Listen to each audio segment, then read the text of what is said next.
Passo 4. Pedidos. Na intenção de não incomodar, deixo de pedir o que quero e me frustro. Então, muitos de nós temos a dificuldade de falar, de expressar a nossa necessidade, de pedir. Inclusive no passo anterior, das necessidades, algo que é importante é você expressar a sua necessidade. O que você precisa naquele momento, principalmente se o seu filho já for maior, já tiver uma capacidade racional mais desenvolvida, você pode expressar para ele qual é a sua necessidade naquele momento, e fazer então um pedido. Você deixa de pedir e se frustra.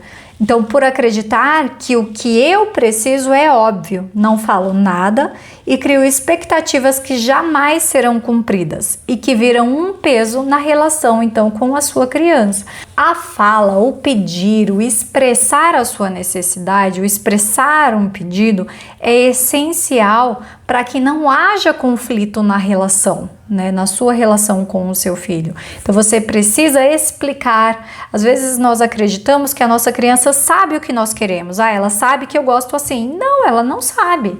Ou ela esqueceu, ou ela não lembra, ou ela precisa ser lembrada a todo instante, porque a educação, o aprendizado, ele acontece por meio da repetição.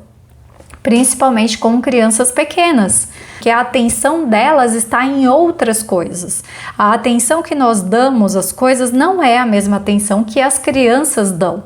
Então, para você, o foco está ali na organização. Para a criança, o foco está em explorar, em descobrir, em se divertir, em se colocar em situações desafiadoras. Então, você entender isso e deixar claro o seu pedido, deixar claro as suas necessidades é extremamente importante para um relacionamento saudável, não só com o seu filho, mas com qualquer pessoa que você conviva. A ideia, então, é fazer pedidos claros e específicos para que as outras pessoas, para que o seu filho, para que a sua criança compreendam o que verdadeiramente te importa e saibam como contribuir para a sua vida, dando a elas a oportunidade de nos dizer sim ou não para o que estamos pedindo. Quando fazemos exigências, corremos o risco de voltar para o lugar de culpa, medo e vergonha, como motivação para que a outra pessoa faça o que gostaríamos. E isso, cedo ou tarde, tem um custo para a relação.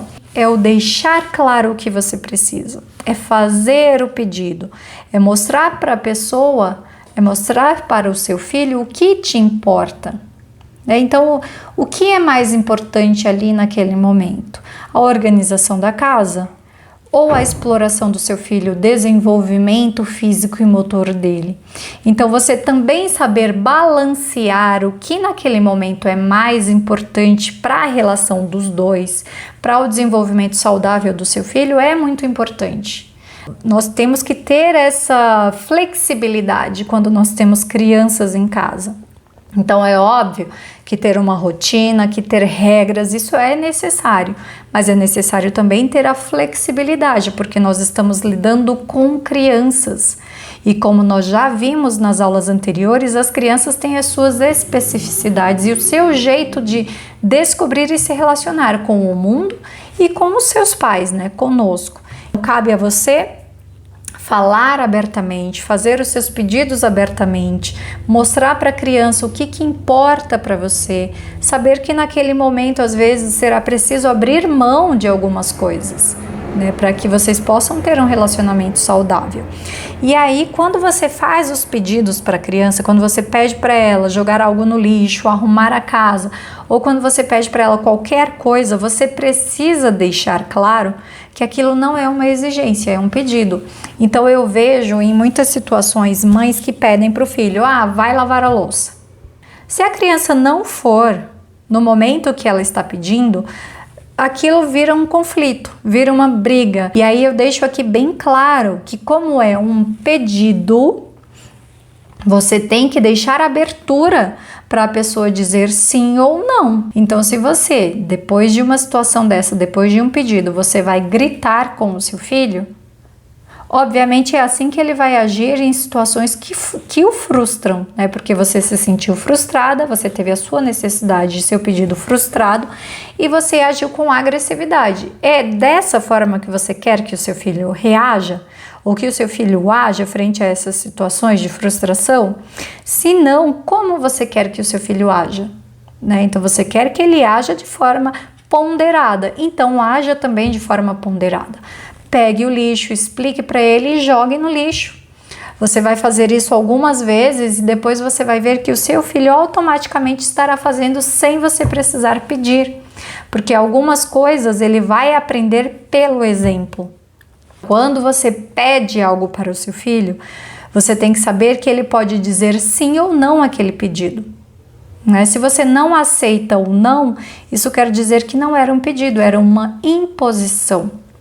E aí a imposição, como nós vimos aqui, que cedo ou tarde gera um custo para o relacionamento, né? Gera um custo para o seu relacionamento com o seu filho. Reveja a forma que você enxerga o seu filho, retome lá a concepção de criança, né? Tente compreender e assimilar essa concepção. Veja o seu filho como um outro ser de direitos, como um outro ser de respeito. Você agiria dessa forma com um outro adulto? Com qualquer outro adulto? Não, obviamente não. Então, haja de forma respeitosa com seu filho. Haja da forma com que você quer que ele haja com você.